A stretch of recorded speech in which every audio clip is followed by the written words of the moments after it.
udlændingepolitikken tilbage, og dermed gjorde I med justitsministeriet så der i udlændingepolitikken tilbage til juli 2011. Vi har stået nu på landsmødet i Kolding over flere dage og pralet af, at Danmark er til et åbent samfund, et mere tolerant samfund. Det vil gerne fortsætte, fordi vi gerne praler med. Samtidig med det, vi har fået på udlændingeområdet, det er at spille politikken tilbage til juli 2011. Jeg tror, det skal se det store billede. Fordi det store billede er faktisk mere end bare et kritisk. Det handler jo også om, at vi kigger på visumreglerne til Danmark. Det handler jo også om, at vi har afskaffet grænsebommene. Og tro mig, jeg rejser en del ude i verden. Og det betyder noget på den opfattelse, man har af Danmark. Og VKO gjorde jo det de 10 år, de sad i regeringen. At hver gang de skulle lave en usolidarisk finanslov med Dansk Folkeparti, hvor de sådan ligesom skulle straffe nogen, så fandt de sådan en eller grænsebommene, eller som skulle være udlændinge eller lignende, og så fik de en og mørke, som betalte på den der finanspakke, de så skulle leve op. Grund til alligevel, er det okay det? Grund til, at jeg siger det her, det er for at sige, at det vi går i gang med, det er et projekt, hvor vi siger, hvordan er det hele? Altså, det er jo ikke kun pointsystemet, vi har afskaffet. Vi har også fået ind og fjernet grænsebomme, og alt det, også visumregler, viser, at vi åbner Danmark. Men de grænsebomme har jo ikke noget at gøre med mange udlændinge, der kommer her til landet i princippet. Man kan ikke forestille sig, at der kommer flere eller færre, som vil fjerne grænsebomme. Det er alt det nye spørgsmål om symbolpolitik og om That really hurts. Det er centralt argument, om, at Danmark har været et lukket land i 10 år, så det er det fatter ikke antallet af udlændinge, der får ophold i Danmark, og der står med en VKO-regering for 2011. Jeg er ikke enig. Jeg er ikke uenig i tal, men jeg er sådan enig med dig i tal. Men nu er jeg bare ude at sige, du skal også se billedet, altså hvis du står ude i verden, og nu rejser jeg alligevel en del som handelsminister og snakker med minister rundt omkring, og de siger, at når de skal foreslå deres virksomheder, hvor skal de investere, hvor skal de lægge de der nye arbejdspladser, kinesiske virksomheder, som i øjeblikket går global, de skal lægge deres job i et eller andet sted i Europa.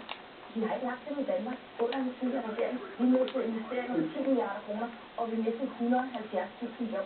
Og grund til det er vigtigt, det er jo, at fordi vi har sendt et signal om, at vi har stemt nok. Så det er ikke bare symbolpolitik at fjerne grænsebommene, når jeg møder en kinesisk handelsminister, der siger det til mig på det første møde, jeg ser ham. Så selvom antallet af udlændinge, der går ophold i Danmark, vil fordoble under VKO-regeringen, så siger I, det er stadigvæk ikke nok til det globale samfund, og det antal skal være langt. Men jeg siger jo det hele pakken. Altså, det er jo ikke kun. Hvad er flygtninge til Aarhus? Det er hele pakken. Skal Danmark tage imod flere flygtninge? Nej, det skal vi ikke. Det vi har lagt op til, det er jo... It's not working. I really bad right now. It's better earlier. But it's pretty like bad on the other Idiot. At vi siger, at politik er ikke kun at tage imod flygtninge. Det er faktisk også at undgå nogle af de problemer, der er rundt omkring verden. Og du må jo give mig ret i, at noget af det her, hvor vi virkelig øger i øjeblikket, det er på udviklingsbistanden.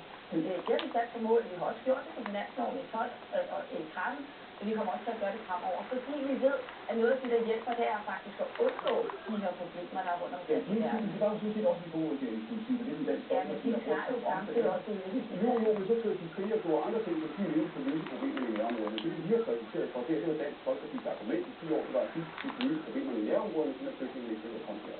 Jamen, de gjorde det ikke. Jeg synes egentlig ikke kun, man må måle folk på det, de siger. Man må også måle, man må også måle på, hvad de gør. Og hvad gjorde Dansk Folkeparti sammen med den borgerlige regering? De skar igen og igen til udviklingsbistand. Det vi har gjort, det er faktisk, at vi starter med at øge den. Og det synes jeg egentlig er ret centralt, at vi fejlsætter mellemmålet. Som også er sket, det var, at VKO sørgede for, at antallet af FN's kvoteflygtninge, som vi tager imod, ligger på 500 om året.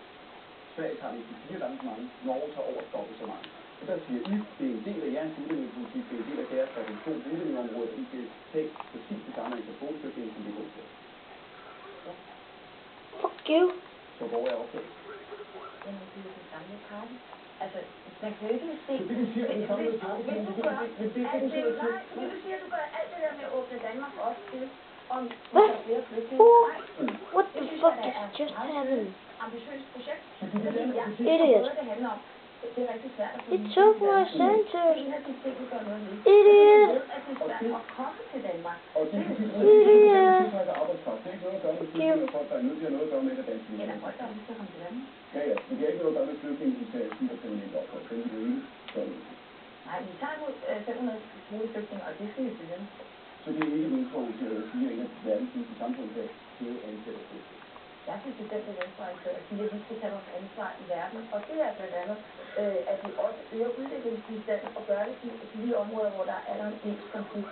Og jeg æder ikke den der præmis med at sige, at det er Dansk Folkeparti-agtigt, fordi jeg har oplevet Søren Espersen igen og igen harcelere i Folketingssalen imod, at man kan udviklingsbistanden op.